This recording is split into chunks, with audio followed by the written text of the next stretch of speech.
Oke, dengan terpaksa saya rekodnya dari, ini saya dari apa,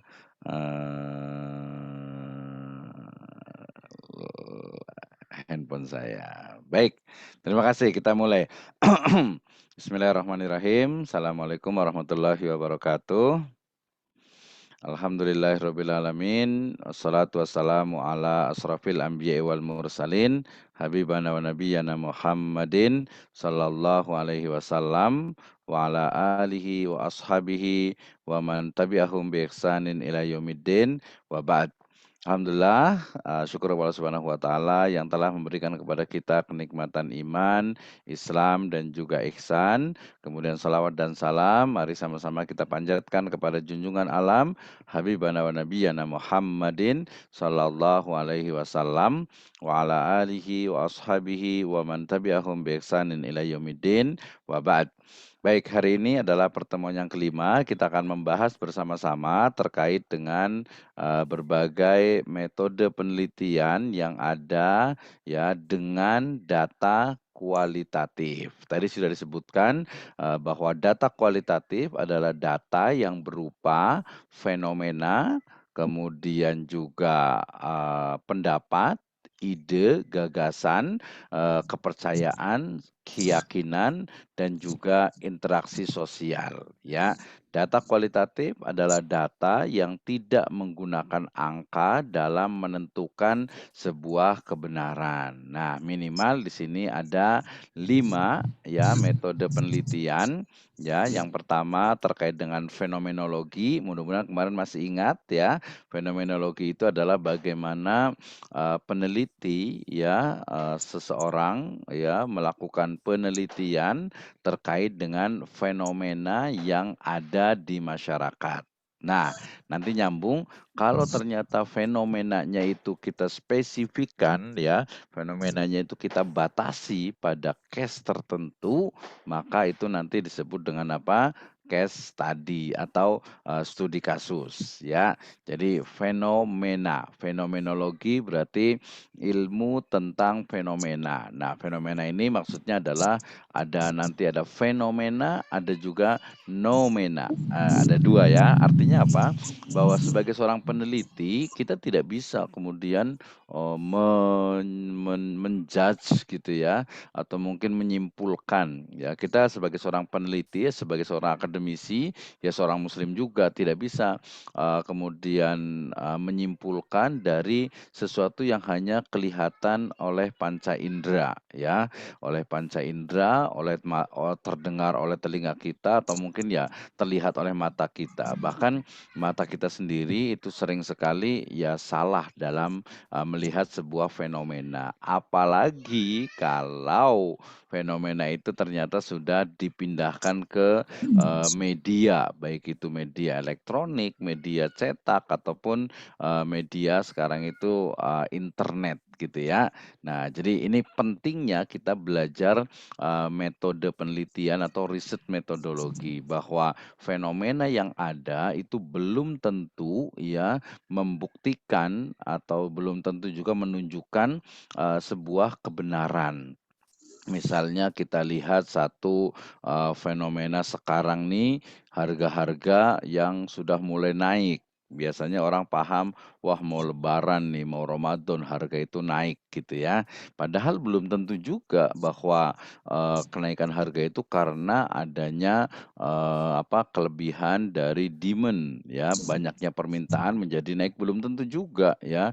Bisa jadi itu adalah karena ihtikar gitu ya, adanya penimbunan, penahanan produksi, atau bisa juga karena, memang, pedagang yang, ingin mencari atau ingin mendapatkan untung lebih banyak.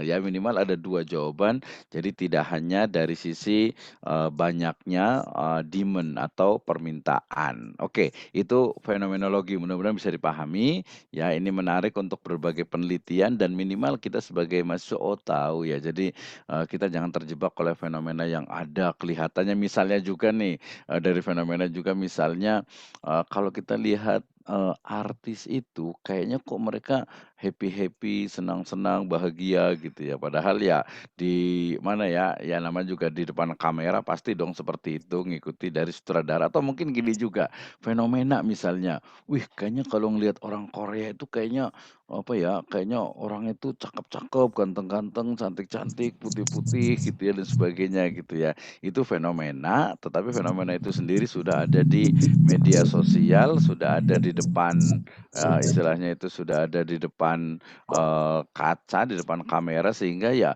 jangan dikira, berarti Korea itu keren ya, Korea itu apa namanya, ganteng-ganteng, cantik-cantik ya dan sebagainya ya, yang masuk ke TV saja gitu. Sama juga orang Indonesia kalau yang masuk di depan kamera ya pasti cakep gitu ya, yang jelek-jelek ya mungkin hanya untuk, peran pembantu saja gitu ya. Nah, itu nanti yang disebut dengan apa, dengan, fenomena. Oke, kita lanjutkan ke yang berikutnya, yaitu, kemarin kita sudah belajar juga tentang etnografi, ini menarik sekali. Kalau fenomena memang dia melihatnya hanya dari sisi, subjektif ya, jadi kita hanya melihat dari, luar, hanya kita sebagai peneliti.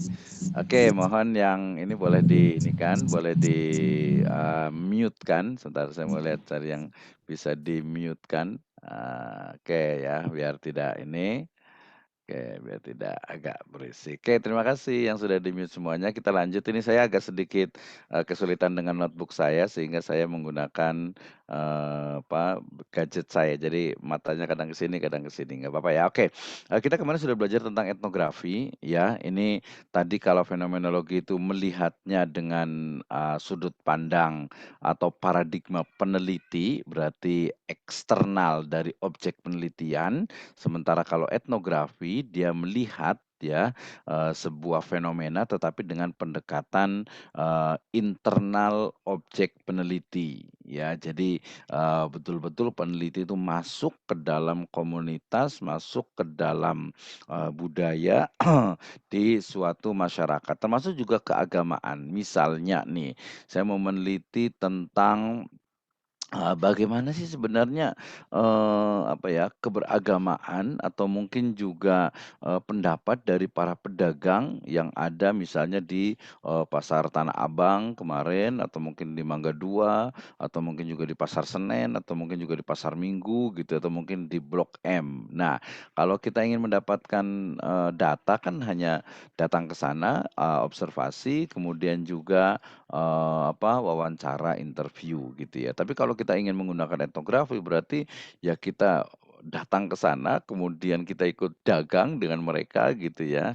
minimal jadi karyawannya jadi, merasakan ya bagaimana, ternyata nggak enak ya, dalam artian itu dagang itu lagi sepi nih, pengunjungnya itu kurang gitu ya. Nah gimana nih? Oh ya udah pindah ke online aja, jadinya netnografi tadi itu. Oke, ya itu 2 yang sudah kita pelajari terkait dengan, metodologi ini, terkait dengan apa, dengan, fenomena, yang ada serta, pendekatan dari, etnografi. Selanjutnya kita akan belajar tentang case study atau, studi kasus. Apa itu studi kasus? Kita lihat yang, pertama ya, bahwa case study atau studi kasus itu adalah, penelitian yang dia itu fokus ya kepada, kasus tertentu. Jadi, studi kasus ini adalah, meneliti suatu kasus atau fenomena tertentu yang ada di tengah masyarakat ya, yang dilakukan secara mendalam untuk mempelajari latar belakang, keadaan, dan interaksi yang terjadi. Jadi, dia fokus kepada satu permasalahan tertentu ya ingin melihat dari mulai kenapa itu terjadi, kemudian bagaimana, keadaan yang sebenarnya, kemudian juga, interaksi yang terjadi dalam, setiap objek penelitian, itu nanti, disebut dengan, case study ya. Jadi tadi fenomenologi pun dia fenomenologi ketika dia mengambil satu objek tertentu, maka itu juga menggunakan sekaligus, case study. Jadi case study ini lebih kepada Ya namanya juga case study kan, studi apa, kasus. Jadi namanya studi kasus berarti memang dia mengambil kasus tertentu. Ah, ini berarti kita nggak bisa mengatakan, berarti case study ini, bisa buat ini dong, bisa buat apa, istilahnya itu,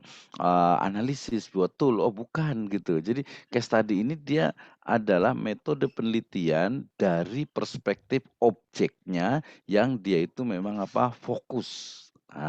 Gitu ya.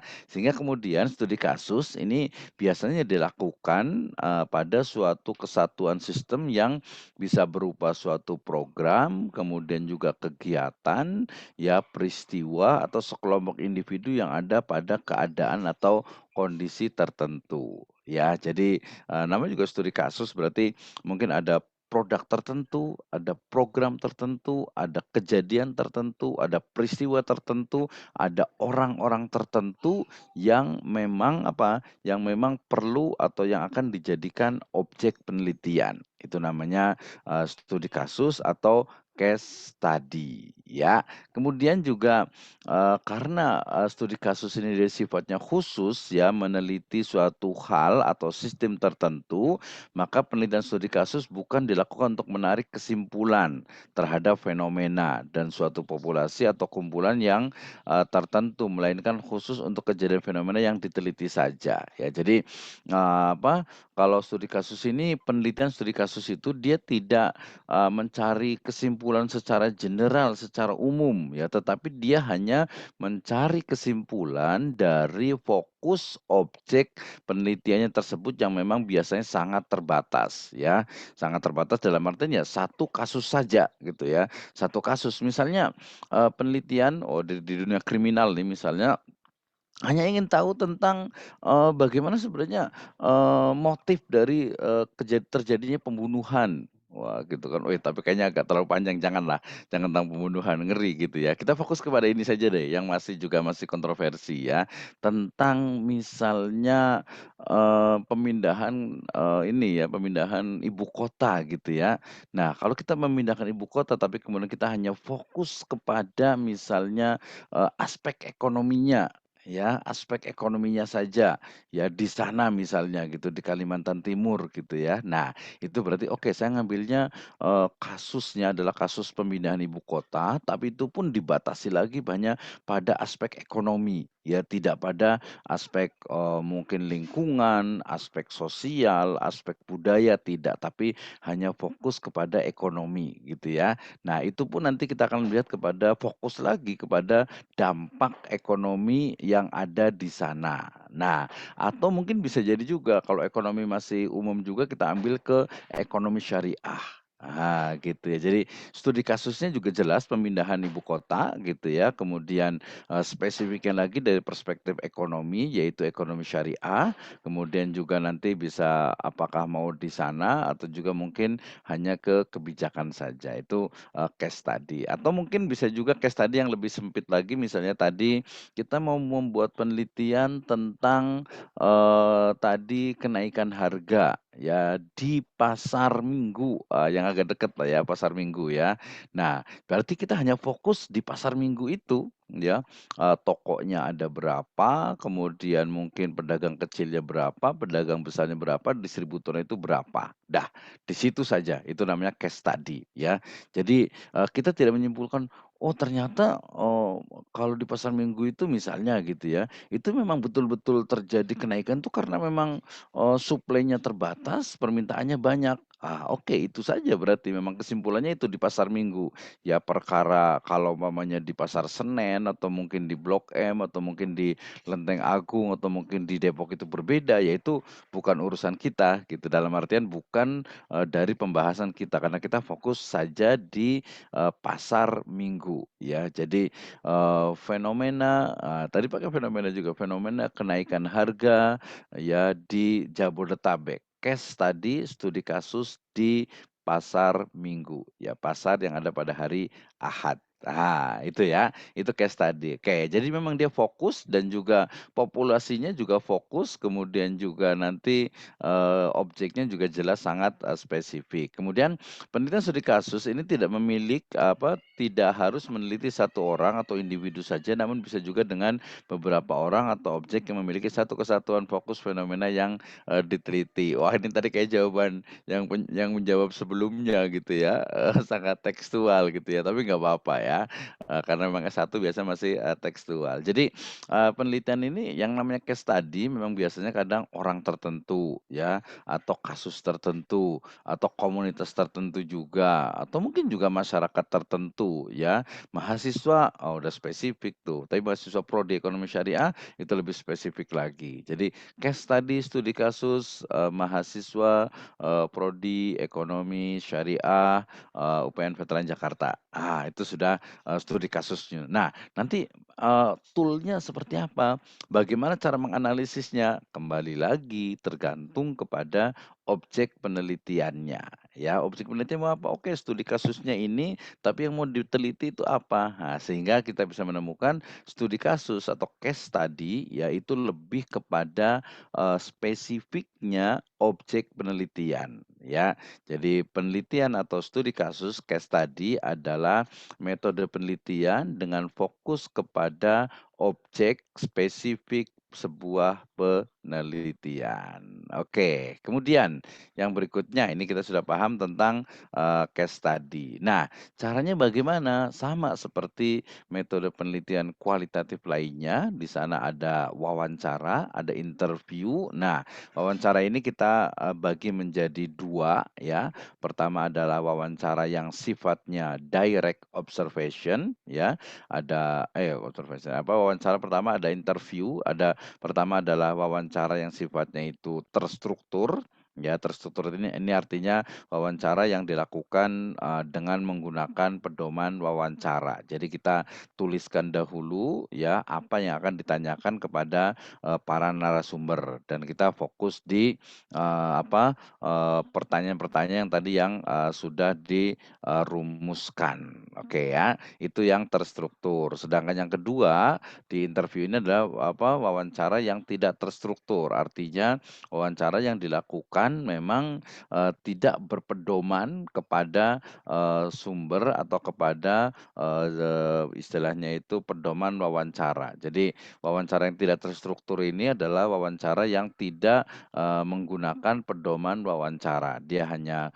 berbicara, berbincang, ngobrol gitu ya, tetapi nanti fokus juga kepada, inti dari apa yang ingin dapatkan tetapi tidak menggunakan, pedoman. Nah, yang tentu saja biasanya jalan tengahnya itu adalah kita sebutnya dengan ya semi terstruktur, walaupun nanti orang menyebutnya juga dengan terstruktur juga, tapi semi terstruktur maksudnya dalam wawancara kita itu tidak kaku ya, tidak kaku dalam artian itu, megang kertasnya atau megang handphone atau mungkin di depan laptop gitu kemudian, Bapak, bertanya satu misalnya ke Bapak, pertanyaan pertama adalah, "Nama Bapak siapa? Ini siapa?" Yang kedua, "Usia Bapak berapa?"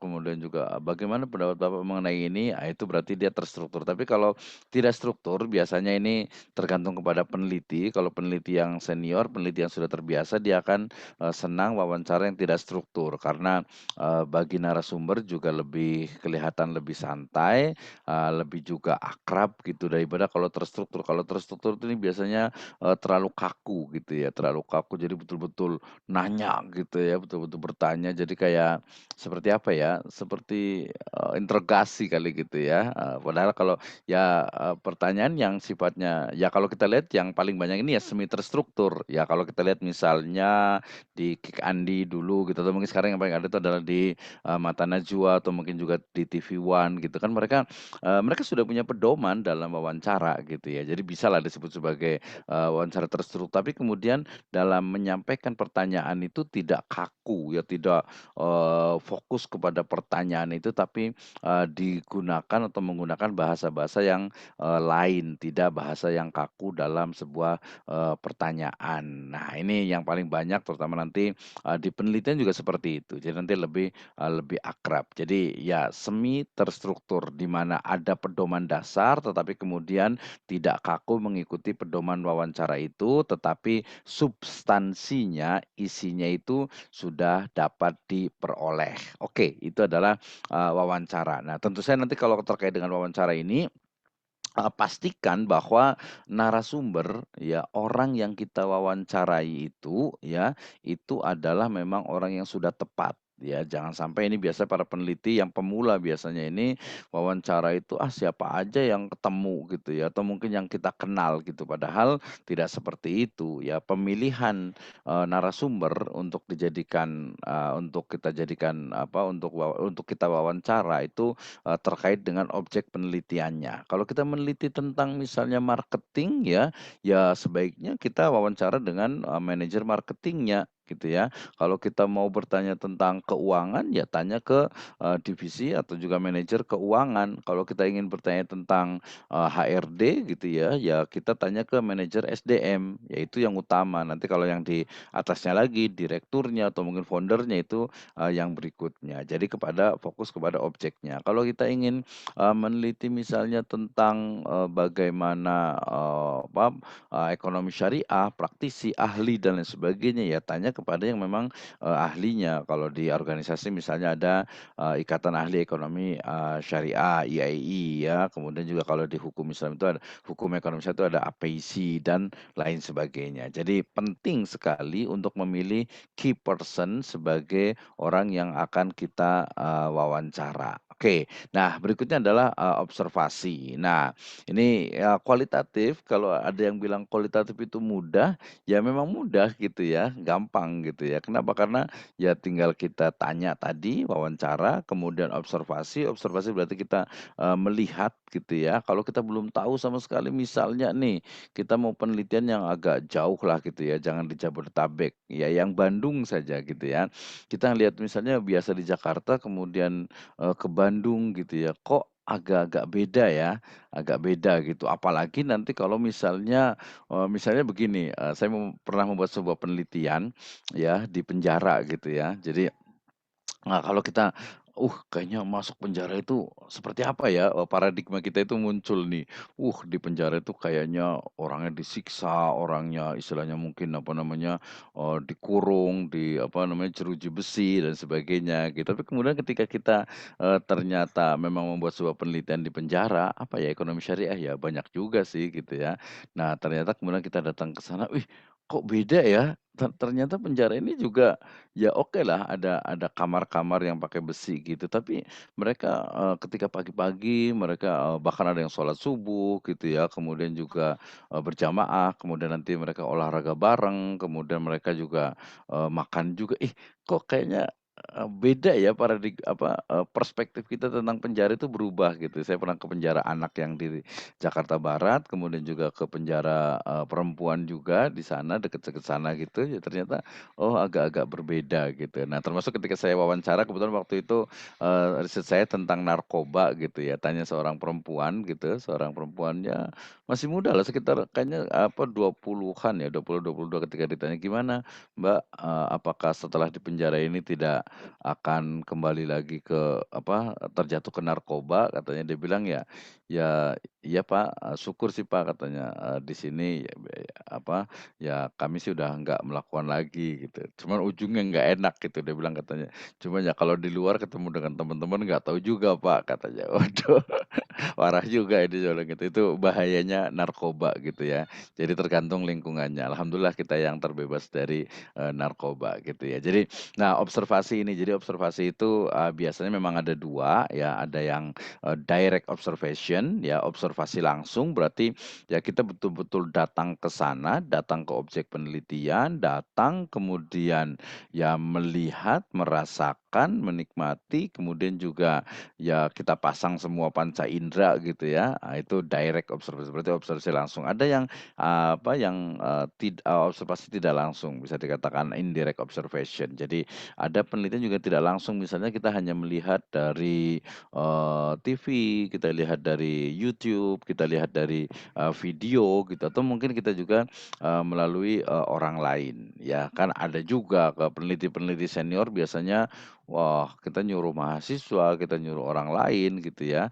Nah itu sebenarnya diperbolehkan, nggak ada masalah gitu ya, karena nanti disebutkan bahwa observasinya itu tidak secara, langsung atau dilakukan oleh tim atau melalui, media. Nah observasi ini biasanya memang, harus banyak latihan terutama tadi terkait dengan, misalnya itu, ya bukan senioritas tapi, bagaimana expertnya dia terhadap penelitian itu gitu ya. Misalnya kalau dia sudah terbiasa, ya misalnya dia membuat penelitian di, satu bank syariah ya, misalnya dia mau meneliti tentang, corporate culture ya, corporate culture di, perbankan, di satu bank syariah gitu ya. Maka kemudian dia akan otomatis kan dia akan datang ke bank itu kemudian melihat, banknya kayaknya enak juga nih, ada musola gitu ya. Tapi kemudian ketika sudah waktu sholat, kok, sholatnya ini sih, apa namanya, satu-satu nggak berjamaah, itu berarti udah observasi gitu ya.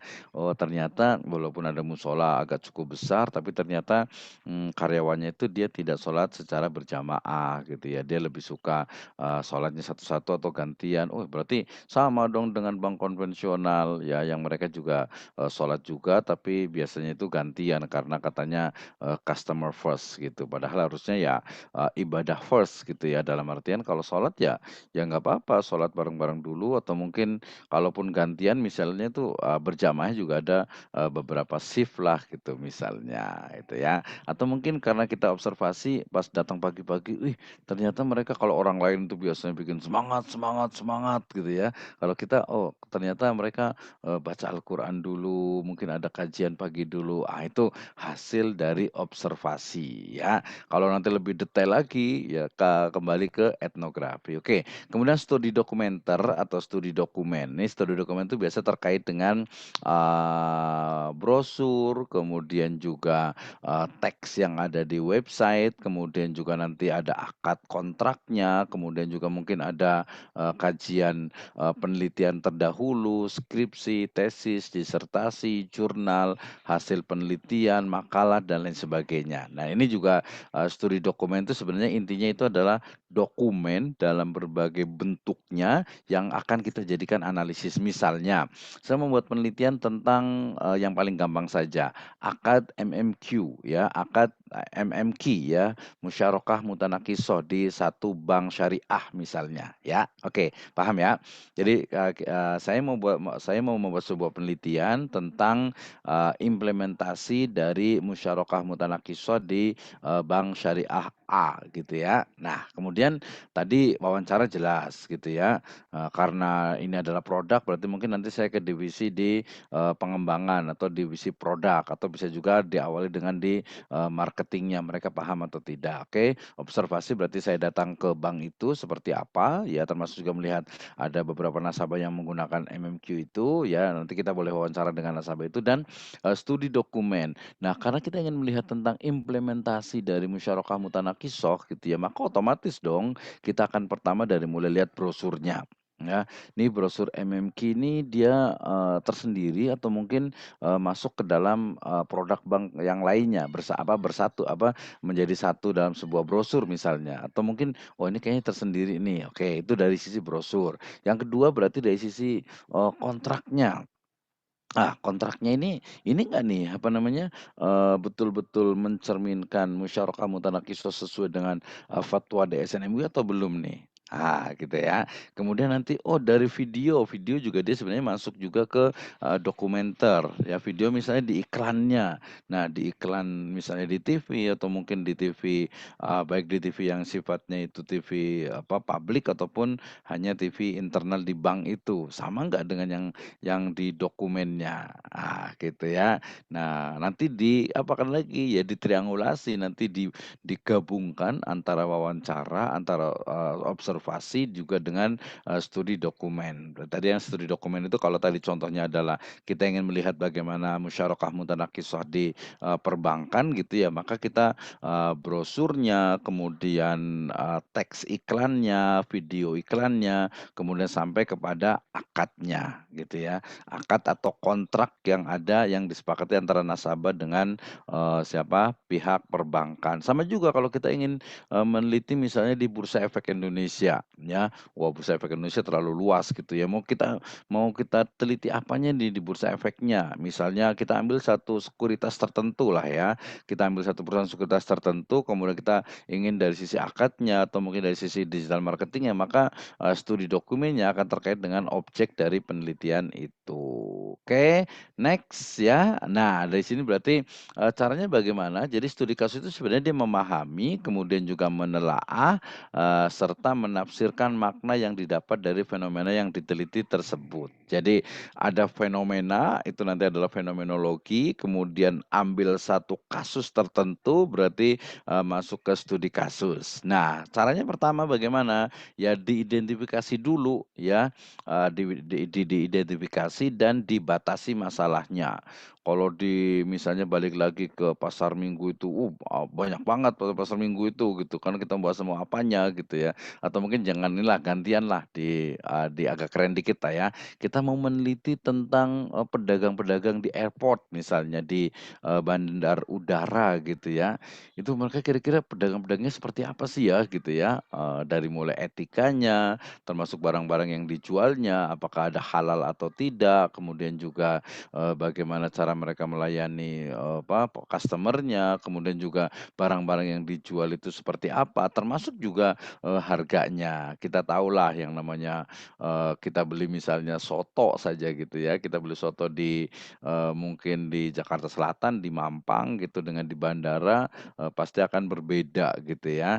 Nah, kenapa sih? Oh, ternyata mungkin ya wajar, misalnya kita meneliti tentang kenapa ya kok harga-harga di airport itu dia mahal-mahal gitu ya. Ya kalau secara pengetahuan ya kita tahu lah bahwa di sini kan sewanya lebih mahal gitu. Tapi kalau kita riset kembali, kita teliti kembali ternyata ya bukan hanya itu, bukan hanya masalah, sewa gitu, tapi mungkin ada, beberapa komponen yang menjadikan harga misalnya, airport tadi itu dia lebih mahal. Tentang kualitas bagaimana? Wah, kita lihat dulu juga, saya pernah beli di, airport Hang Nadim itu satu souvenir ternyata ya kualitasnya biasa aja sih dengan harga yang, mahal gitu ya, sebenarnya kalau mau harga yang mahal, kualitas bagus is oke lah ya gitu. Misalnya kita mau beli apa, batik keris misalnya, masih ada ya batik keris ya di airport itu atau mungkin, souvenir-souvenir tertentu ya wajar lah sesuai dengan,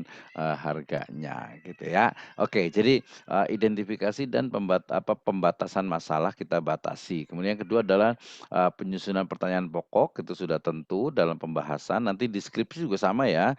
Jadi antara skripsi itu skripsi, tesis, disertasi, itu ya bagian dari penelitian gitu ya. Hanya memang kalau skripsi untuk degree, untuk S1, tesis untuk master, kemudian disertasi itu untuk yang PhD atau doktoral. Kalau penelitian ya kita memang murni meneliti dan nanti penelitiannya ada 2. Kalau penelitian yang ruang lingkupnya itu universitas atau akademik gitu, dia memang lebih banyak ke yang teoritis, ya. Ya bagus juga, ya memang harus ada basic-nya, teoritis, tapi nanti kalau penelitian yang sifatnya misalnya di BI, di OJK, di BEI, ya di berbagai kementerian, ya, di berbagai BUMN, di berbagai perusahaan, biasanya dia masuk ke research and development, ya maka dia lebih kepada penelitian yang sifatnya itu, aplikatif. Ya jadi berdasarkan kegunaannya penelitian itu ada penelitian teoritis dan penelitian aplikatif. Penelitian teoritis itu biasa digunakan, oleh para akademisi di perguruan tinggi gitu ya, sementara penelitian aplikatif itu biasa digunakan, di berbagai, perusahaan baik negeri ataupun, swasta. Kedua-duanya ya sangat perlu dan sama-sama pentingnya. Oke, penentuan sampel dan purposive ya. Jadi, tadi karena case study berarti harus ada memang, spesifik dan juga ada sampelnya. Nah, ini penting ya. Kalau tadi kuantitatif, nanti akan belajar dengan Bu Dokter Sufiati. Kalau kuantitatif itu seolah-olah itu dia, ya ada populasi, ada sampel, ada sampling itu berarti prosesnya, sampel itu berarti adalah sampelnya ya, sampel ya bahasa Indonesia udah sampel juga gitu ya. Nah, dalam kualitatif juga ada juga gitu ya, ada tapi dia disebutnya bukan sampel, bukan sampel, tapi dia, sifatnya itu memang, fokus kepada, objek tertentu. Misalnya tadi, dari wawancara misalnya kita ambil dari wawancara misalnya satu satu perusahaan gitu ya, pasti kita ambil hanya 2 atau 3. Kenapa? Ya bukan sampel, karena memang ini yang terkait dengan objek kita, gitu ya. Jadi, pengambilan, contoh atau pengambilan dalam menentukan observasi atau wawancara atau studi dokumenter kalau dalam kualitatif itu lebih kepada keterkaitan dengan objek penelitian. Nah, sudah ditentukan, sampelnya, purposive ini sifatnya dia apa ya, sifatnya dia itu lebih, spesifik berdasarkan, persyaratan yang sudah kita sepakati. Saya meneliti tentang, misalnya, laporan keuangan gitu ya, kalau laporan keuangan kayaknya nggak perlu, pakai wawancara tuh, dia kuantitatif bisa tuh ya, pakai SEM atau apa dia bisa di kuantitatif ya. Oke, nah kemudian berarti ada pengumpulan nanti datanya dikumpulkan, kemudian dianalisis dan juga nanti diinterpretasi. Interpretasi ini ya bentuk dari memahami satu fenomena, satu pendapat, ide, gagasan, interaksi sosial dan juga keyakinan serta kepercayaan gitu ya. Misalnya kita mau meneliti tentang, wakaf misalnya gitu ya, tentang wakaf tapi kita fokus kepada, yang lagi, tren ini yaitu, wakaf link sukuk gitu ya atau mungkin wakaf saham. Wah, wakaf saham, luas sekali, udah kita batasi saja wakaf sahamnya itu pada, saham tertentu gitu ya. Maka kemudian kita bisa data dikumpulkan dari mana? Dari ya oke yang mewakafkan saham itu ada berapa orang, kita bisa wawancara dengan para pemilik sahamnya atau mungkin juga, perusahaan sekuritas yang yang mengelola, saham itu atau mungkin kepada nazir yang diberikan tanggung jawab untuk mengelola wakaf itu. Nah, nanti wawancara, kemudian nanti ada hasil observasi, kemudian juga studi dokumenter itu nanti akan dianalisis dan diinterpretasi. Misal dianalisis ternyata, wah ini observasinya salah nih gitu, yang lihat orang, lagi marah-marah atau apa ternyata tidak terkait nih dengan case atau dengan objek penelitian kita. Studi dokumenter, wah ini kayaknya, nggak sesuai nih karena ini, brosurnya misalnya ini brosur lama nih bukan brosur baru gitu ya. Kemudian ini kontraknya juga, kontrak yang lama nih, belum ada pembaharuan gitu ya. Nah itu berarti ada dianalisis dan diinterpretasi sampai kepada penyusunan laporan. Nah penyusunan laporan ini berarti apa? Ya namanya penyusunan laporan berarti langsung dijadikan, skripsi, tesis, disertasi, atau laporan penelitian. Nah ini minimal ada beberapa langkah dalam case study ini ya. Langkah pertama terkait dengan menyeleksi topik penelitian, dia sangat spesifik jelas ya. Kemudian yang berikutnya adalah menentukan masalah dan, juga fokus penelitian. Sudah topiknya ditentukan, kemudian fokus lagi case study-nya itu apa ya, kemudian mendesain rancangan, meneliti apa, berarti ini yang akan dijadikan, untuk pendekatan penelitiannya, kemudian juga dalam desain penelitian pasti ada pengumpulan data, analisis data, kemudian juga nanti mengeneralisasi dari temuan, kemudian validasi dari temuan, sampai menuliskan laporan penelitian. Ya minimal, seperti ini. Nanti kalau belum paham boleh ditanyakan. Jadi ya namanya juga case study, studi kasus, sudah fokus ke kasus itu saja, cuman memang datanya itu harus betul-betul, betul-betul valid. Nah, bagaimana cara validitasnya?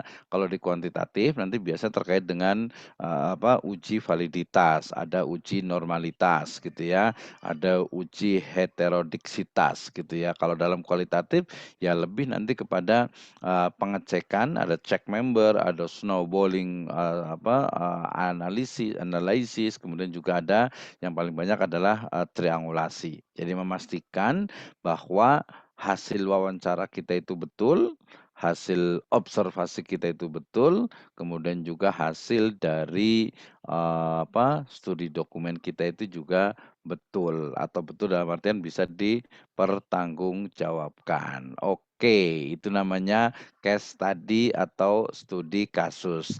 Next, the research method yang berikutnya adalah metode historis atau historical studies. Ini untuk teman-teman yang suka dengan sejarah. Kalau saya sendiri memang suka dengan sejarah gitu ya, sehingga wah keren nih gitu ya. Saya ingin meneliti tentang, ekonomi syariah pada masa Serikat Dagang Islam. Wah, namanya juga Serikat Dagang Islam, pasti dong Islam gitu ya. Atau mungkin saya pengen lihat tentang bagaimana sebenarnya ekonominya Kesultanan Banten gitu ya, atau mungkin ekonominya dulu Batavia itu kayak gimana sih gitu ya, atau mungkin, di Malaka sana gitu ya, atau mungkin juga oh, di zaman Nabi saja kalau mungkin di Indonesia, agak ini, ya di zaman Nabi itu seperti apa sih gitu ya.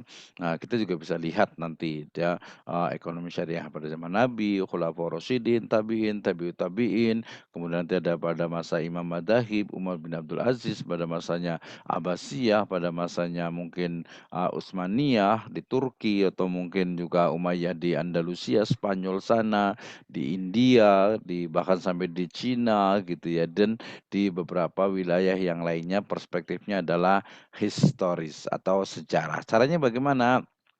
Pertama, fokus dari penelitian dari, historical approach ini adalah peristiwa yang sudah berlalu dan melakukan rekonstruksi masa lalu dengan, sumber data atau saksi sejarah yang masih ada hingga, saat ini gitu ya. Jadi ya namanya juga sejarah berarti kejadian yang sudah terjadi pada, masa lalu. Misalnya kita juga pengen tahu tentang, bagaimana sebenarnya, yang paling banyak biasa kalau anak sekarang berarti, bank syariah itu bagaimana sih sejarah yang sebenarnya gitu ya. Nah, kita kan taunya ya dari mulai ada satu BPRS di Bandung Barat, kemudian nanti juga ada, Baitul Malnya Salman, ITB, kemudian juga ada, di Jakarta juga, baru nanti tahun 93 itu ada, Bank Muamalah dan seterusnya gitu ya. Nah, ini menjadi sebuah sejarah yang kita bisa, studi juga, kita analisis juga, kenapa kemudian, muncul, termasuk juga seperti apa sih sebenarnya sebelum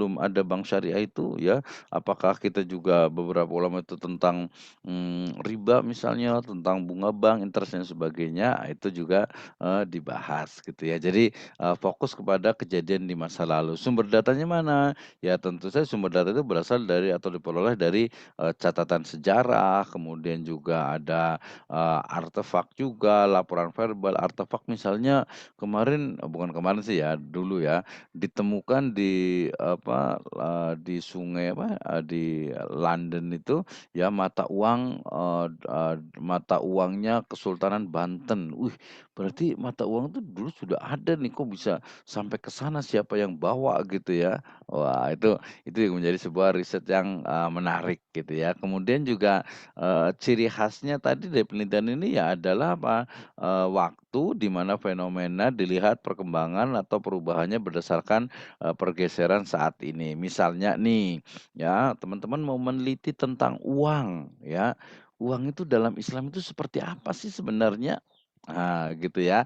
Kenapa? Karena nanti untuk menjawab tentang, uang digital sekarang ini gitu ya, nanti bisa jadi kita akan menyimpulkan bahwa ya uang digital itu ya dalam Islam itu ya sah, itu ya boleh ya, itu bisa digunakan gitu ya. Kenapa? Karena nanti, oh kajian historis saya misalnya menunjukkan bahwasannya uang dalam Islam itu awalnya adalah barter, oh nggak ada uang berarti ya. Kemudian muncul dinar dari Romawi, kemudian dirham dari, Persia. Nah, kemudian Islam mengambil dinar dengan dirham dari Romawi dengan dari Persia, kemudian dibubuhi dengan, cap ya atau stempel atau tulisan lafadz la ilaha illallah. Nah, kemudian dari situ kemudian berkembang lagi emas dengan perak itu sudah mulai berkurang sehingga kemudian, muncullah logam yang lainnya. Nah, bagaimana ketika logam selain emas dengan perak itu dijadikan uang? Oh ternyata, boleh nih ya, ulama sebagian mengatakan, boleh gitu kan. Kemudian berikutnya lagi, bagaimana ketika, ternyata, di beberapa wilayah uangnya itu bukan logam, tapi misalnya, bahkan ada yang, kulit binatang gitu ya, atau mungkin ada semacam, kulit kayu tertentu, atau ada juga kerang gitu ya, atau mungkin ada ya benda-benda lain yang dianggap sebagai atau disepakati sebagai,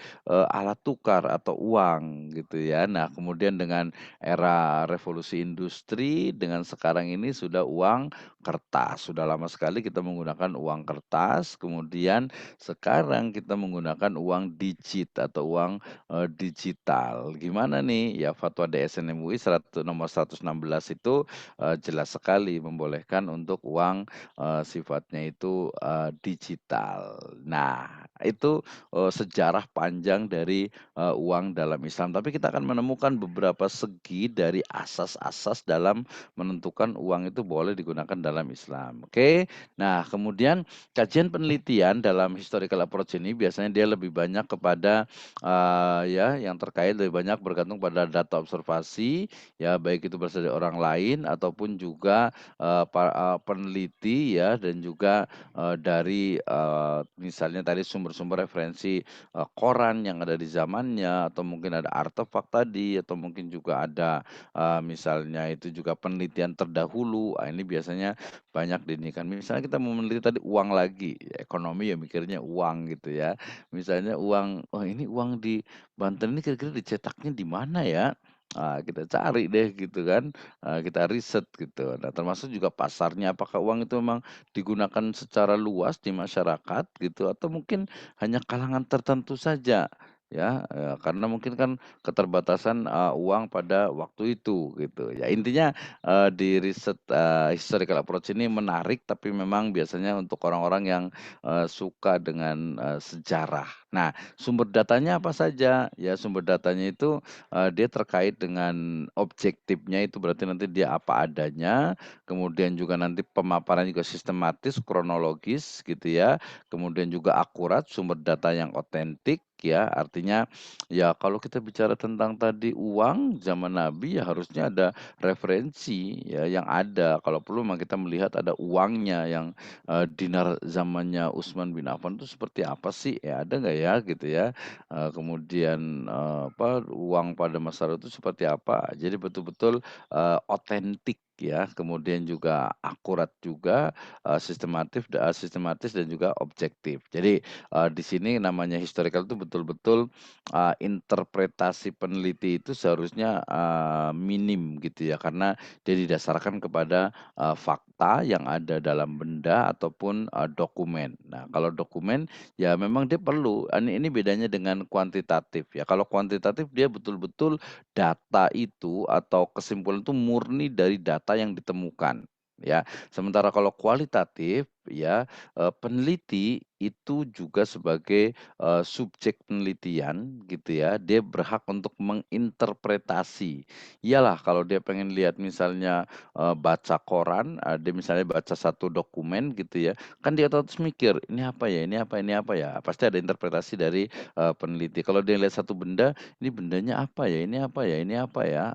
Gitu ya. Lihat uang misalnya, "Ini bener nggak nih uang, zaman, misalnya Utsmaniyah," gitu ya, atau mungkin dari yang lainnya.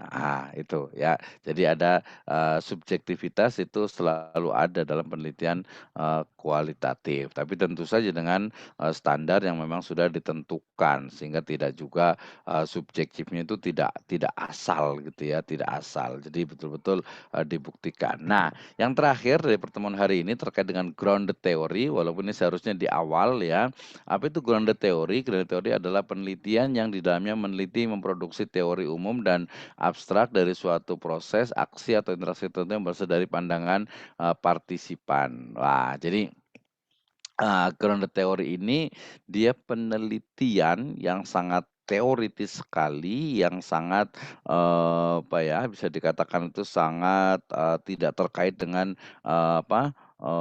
kebijakan gitu ya, tapi lebih kepada dia melihat apa yang ada di masyarakat, kemudian, nanti dia akan menarik ya satu formula dari, fenomena tersebut. Ya misalnya, saya mau melihat ya, ternyata, sekarang ini gitu ya, permintaan akan, data misalnya di internet itu dia, semakin naik gitu ya. Tapi kemudian ternyata di sisi lain, ya di sisi lain itu, masyarakat itu memang lebih mengutamakan, data, WiFi gitu ya, kemudian juga mungkin ya akses internet gitu ya. Sehingga akses internet, data, WiFi itu menjadi kebutuhan utama gitu ya. Bahkan kayak orang itu susah ya hidup tanpa, handphone gitu ya. Sebenarnya bisa gitu, tapi itu, teorinya gitu ya. Nah, tujuannya apa? Tujuannya adalah untuk menemukan suatu teori atau menguatkan teori yang sudah ada. Jadi grounded ini sebenarnya dia tidak hanya, menemukan teori gitu ya, tapi juga menguatkan teori yang sudah ada dengan mengkaji prinsip dan kaidah dasar yang ada, lalu dibuat kesimpulan dasar yang membentuk, prinsip dasar dari, suatu teori. Ya artinya, jadi kita melihat jadi ini memang, levelnya cukup tinggi ya, nanti biasa di level master, magister, S2 ataupun di, PhD atau doktoral di, S3. Karena dia memang, melihat fenomena ya, melihat apa yang terjadi di di masyarakat, di suatu komunitas, di suatu negara, kemudian, dia akan, membuat sebuah teori. Misalnya nih, agak sedikit menyimpang karena ini agak menarik juga, dan ini sangat relevan dengan kampus, bela negara gitu ya. Seorang profesor dari Amerika ya, dia menyebutkan bahwa salah satu tanda-tanda dari negara yang akan hancur gitu ya, adalah, rasa kecurigaan dari elemen-elemen yang ada di, bangsa atau negara tersebut ya. Saling curiga, saling ya suudon, kemudian juga tidak percaya, ya benih-benih itu, muncul. Nah, gitu ya, benih-benih itu muncul antar elemen bangsa itu saling curiga, tidak percaya, buruk sangka, suudon, kemudian juga apatis dan lain sebagainya. Nah, ini, dari, yang ada dia melihat dari beberapa negara yang hancur gitu, misalnya, Uni Soviet, kemudian juga mungkin kalau di Bosnia Herzegovina, kemudian juga mungkin juga ya Suriah gitu ya, Afghanistan gitu ya, kemudian beberapa negara-negara yang lainnya gitu, oh ternyata, itu salah satunya. Nah, kemudian ada kemarin terkait dengan Indonesia misalnya gimana nih ya, Indonesia itu kan, ini saya ngomong nih biar ini, kemarin saya tulis juga, Indonesia itu kan sudah final dalam artian Islam dengan Pancasila itu tidak bisa dikonfrontasikan ya. Artinya Islam dengan Pancasila itu menjadi, satu harmoni yang memang kekhasan dari Indonesia. Kenapa? Ya jelas sekali Pancasila di awalnya sila pertama adalah ketuhanan yang Maha Esa, ya, dan sila ini menjadi dasar bagi sila-sila berikutnya. Nah, sehingga kemudian ketika, ada yang mengkonfrontasikan antara Islam dengan Pancasila, nah ini, perlu kita analisis gitu ya, kita analisis termasuk juga, Islam itu tidak bisa artinya dikonfrontasikan juga dengan, budaya lokal. Wah, ini yang ramai di masyarakat ini ya. Dalam Islam jelas sekali, saya dalam tulisan tadi malam itu menulis tentang Islam itu ya ramah budaya lokal gitu ya. Ramah budaya lokal yang memang itu tidak bertentangan secara, secara prinsipal dengan Islam gitu ya. Nah, kalau umpamanya ternyata tadi, dengan riset grounded theory itu menyebutkan, ini loh ciri-ciri bangsa yang mau hancur gitu ya, Indonesia insya Allah kita sama-sama tidak lah ya, kita harus makanya kita harus bergerak dalam arti kita harus mencerdaskan masyarakat. Jangan sampai masyarakat kita itu saling curiga, ya komponen bangsa itu, saling suudzon gitu ya. Nah ini kita perlu saya sampaikan karena ini adalah kampus bela negara gitu ya. Kenapa? Sejarah kita juga menunjukkan, kita dalam tanda petik itu di masa lalu tuh baik-baik saja, harmoni gitu ya, apalagi di kampus kita ini ya nggak ada masalah tuh, kita kita muslim, teman kita non muslim gitu ya, ya silahkan saja, kita nggak boleh saling mengganggu, tidak boleh mencela, nggak boleh, apalagi dalam Islam menghina, Tuhan orang lain pun tidak boleh gitu ya. Ini udah jelas gitu, Indonesia juga ya apa ya, ya memang harmoni dari dulu, beda agama hormat menghormati dan bekerja sama antara pemeluk agama dan kepercayaan yang, berbeda-beda. Tapi itu agak sedikit ke politik gitu ya. Kalau ke ekonomi, juga banyak. Misalnya begini, ekonomi tentang, itu tadi politik ya. Kalau ekonomi banyak sekali nih, saya lihat nih di beberapa media itu fenomena tentang, apa ya, semacam konfrontasi ya antara masyarakat lokal dengan misalnya perusahaan pengusaha di Sulawesi, kemudian juga kemarin di mana, Jawa Tengah sana, kemudian juga di Kalimantan, kemudian juga di Papua juga gitu. Nah, kalau kita mengambil teori dari situ kira-kira seperti apa ya? Oh, berarti salah satu teorinya adalah kalau kita ingin membuat sebuah perusahaan hendaknya melibatkan masyarakat lokal tempatan, ya. Kemudian juga hendaknya ya mereka diberdayakan, mereka diikut sertakan dalam, projek-projek itu gitu ya. Nah, berarti teorinya itu, pertentangan terjadi itu biasanya adalah karena adanya ketidakadilan. Oke, oh ya tadi ada pesan satu lagi terkait dengan Islam dengan Pancasila dengan Indonesia ya bahwasanya tadi saya katakan, ya Islam itu sangat ramah, budaya lokal, Islam sangat, ramah lingkungan, termasuk juga ekonomi syariah gitu ya, bahwa Islam semuanya itu selaras dengan fitrah manusia. Misalnya nih, ya ini bukan, menyerang budaya lokal gitu ya, kalau umpamanya ternyata, budayanya itu adalah, misalnya perjudian atau mungkin, mohon maaf, misalnya seks bebas gitu kan itu juga sebenarnya bukan hanya Islam saja, di luar Islam juga tidak tidak setuju, fitrah manusia juga, tidak setuju juga gitu ya. Balik lagi ini karena lagi rame saya agak sedikit ini. Jadi ini teman-teman ya semangatlah kita ya di ekonomi syariah ini terus mengembangkan ekonomi syariah, risetnya ya jadi agar, jangan sampai ada pandangan miring juga nanti tentang ekonomi syariah, seolah-olah ekonomi syariah itu, terkait dengan apa ya, dengan perjuangan Islam padahal ekonomi syariah adalah ekonomi yang membawa kepada falah, kemaslahatan ya. Tidak hanya untuk orang muslim tetapi juga untuk non muslim. Kenapa? Karena titik tekan banyak sekali ya dalam kajian ekonomi saya itu kepada,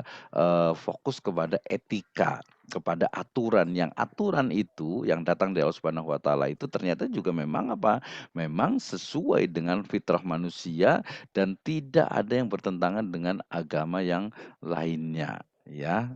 Oke, ya, secara apa, kebanyakan seperti itu. Ya, ini, jadi, tadi ground teori kita meriset, kita melihat sebuah fenomena yang ada di masyarakat, dari fenomena itu kemudian kita tarik kepada sebuah teori. Kita memformulasikan, kita, merumuskan sebuah, teori, ya. Jadi peneliti ini biasa memilih fenomena yang dapat dikatakan fenomena inti dan mana yang, bukan inti ya. Jadi fenomena inti itu kita cari kemudian, diambil dan dibentuk suatu teori ya. Jadi, tidak semua fenomena juga gitu ya. Fenomena yang sudah biasa ya udah nggak aneh gitu. Tapi kalau fenomena itu dia dia memang menarik tadi tentang konfrontasi, tentang pembangunan, tentang pemerintahan, tentang, keadilan sosial misalnya tentang pemberdayaan, empowering ya. Sebenarnya masyarakat Indonesia ini yang cocok untuk pemberdayaan itu seperti apa sih? Wah, Indonesia terlalu luas gitu ya. Kita ambil satu komunitas tertentu misalnya, kita ambil saya di Jakarta ya. Sebenarnya pemberdayaan untuk masyarakat-masyarakat yang, mungkin miskin gitu ya, misalnya di daerah mana ya, kalau saya nyebut itu Jatinegara, Cipinang, kemudian Tanjung Priuk gitu ya. Nah, itu sebenarnya seperti apa sih polanya gitu? Cari, ya lihat di sana program-program yang sudah berjalan yang efektif mana baru kita formulasikan. Oke, udah 9.35 ini tentang teori dari grounded theory ya. Jadi, dia menteorikan atau merumuskan teori berdasarkan data di lapangan. Caranya bagaimana?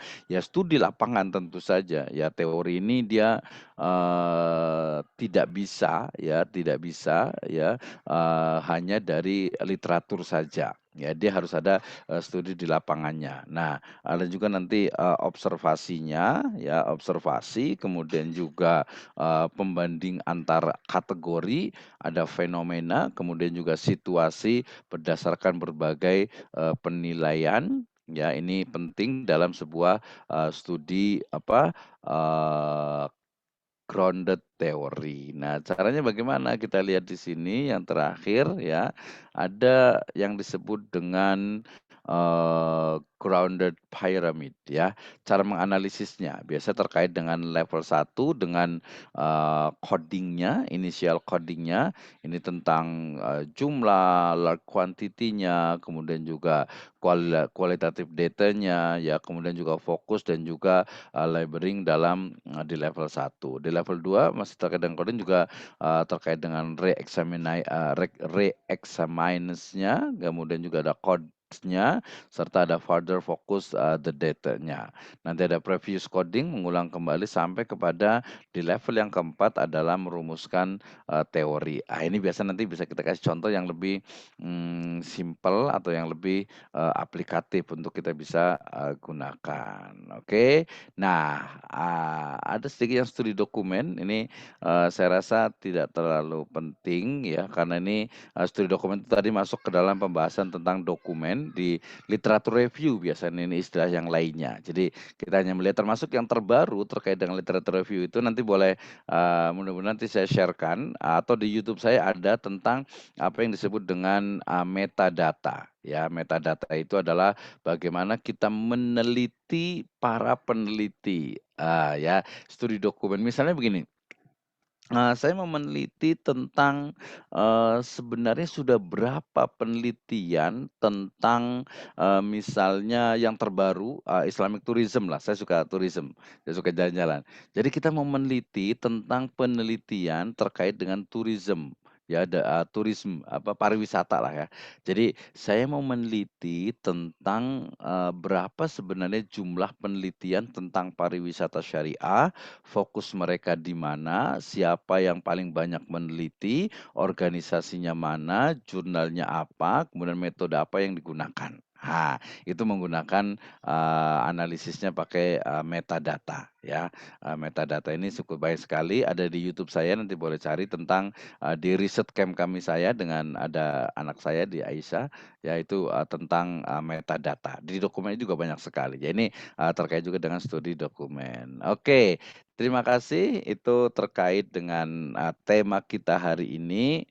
Wah, ada yang baru masuk ini ya, mungkin ada biasalah problem negara berkembang kadang memang agak susah sinyalnya, termasuk saya ini sebenarnya agak, kerepotan dengan, notebook saya gitu ya, mau dibuang tapi masih sayang gitu ya. Jadi ini agak kedip-kedip di layarnya gitu, nggak apa-apa. Oke, terima kasih. Ini dari saya terkait dengan ada 3 yang kita pelajari. Pertama adalah, terkait dengan case study, studi kasus, yaitu penelitian yang fokus kepada kasus tertentu ya. Kemudian yang kedua adalah historical approach, penelitian berdasarkan, studi sejarah ya. Dan yang terakhir adalah grounded theory, yaitu meneliti tentang bagaimana fenomena yang ada di masyarakat dijadikan sebagai, teori dalam ranah ilmu pengetahuan. Nah ini sebenarnya yang paling penting ini ke depannya. Jadi, S1 juga boleh coba karena, kita lihat saya melihat bahwa ekonom-ekonom yang disebut dengan ekonom itu kan orang yang memang dia itu, mengkaji tentang ekonomi syariah kemudian membuat sebuah formula atau, teori. Misalnya ada peneliti senior dari BI Pak Ascarya, beliau membuat sebuah istilah disebut dengan apa, Makosid Index. Kemudian ada Profesor Doktor, Masudul Chudori dari Trisakti, beliau juga bicara tentang, Tauhidic Paradigm in Islamic Economic and, Business. Jadi, Tauhidic basic paradigm itu menjadi sebuah teori juga. Kita belum begitu banyak teori-teori tentang ekonomi syariah dan caranya adalah melakukan penelitian dengan grounded teori. Yang terakhir tadi ada metadata atau studi dokumen, yaitu meneliti tentang penelitian yang dilakukan oleh para peneliti. Ya, ini menarik sekali dan cukup banyak sekali software juga sudah ada, tinggal kita pilih saja. Oke. Terima kasih. Sesi berikutnya ada yang mau bertanya, saya bagi waktu dalam 10 menit untuk memberikan pertanyaan sebelum kita tutup. Ada yang mau bertanya, saya silahkan.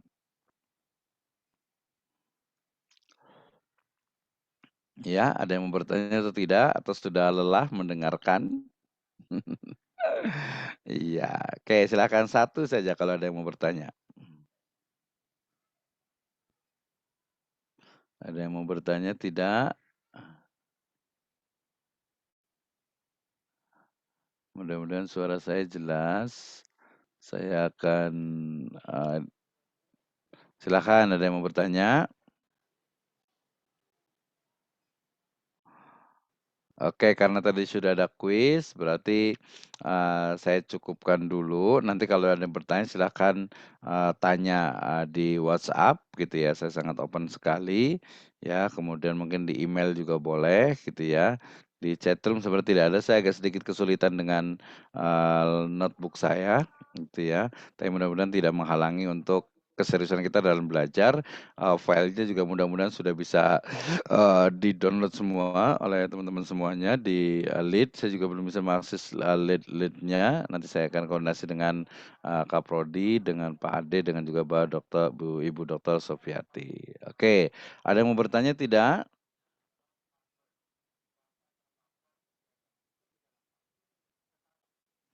Ada yang bertanya tidak nih? Sambil saya mau stop screen. Ini agak-agak bermasalah sebentar. Aduh. Silakan, saya masih kasih bagi waktu untuk yang mau bertanya. Saya sambil mau coba untuk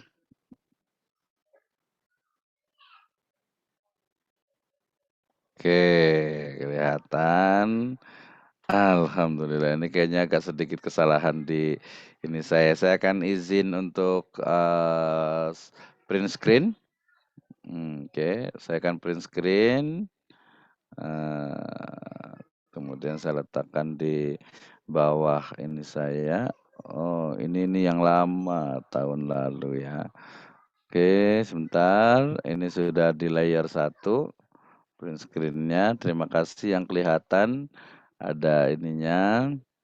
Wah, alhamdulillah mudah-mudahan nih sudah bisa lagi ini saya. Di yang kedua terakhir ada Govi Maulana. Saya akan print screen dulu.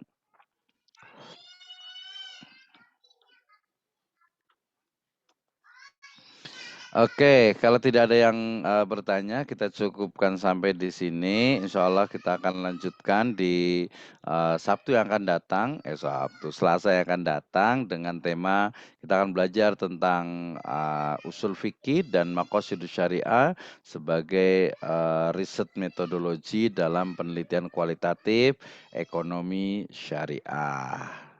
Insyaallah taala. Baik, demikian jazakumullah khairan ala ihtimamikum. Kita tutup dengan hamdalah dan doa kafaratul majelis. Alhamdulillahirabbil alamin. Subhanakallahumma wa bihamdika asyhadu alla ilaha illa anta astaghfiruka wa atubu ilaik. Wassalamualaikum warahmatullahi wabarakatuh. Waalaikumsalam warahmatullahi wabarakatuh. Makasih Terima banyak kasih Bapak. semuanya. Semangat. Baru kelihatan nih saya. Terima kasih semuanya.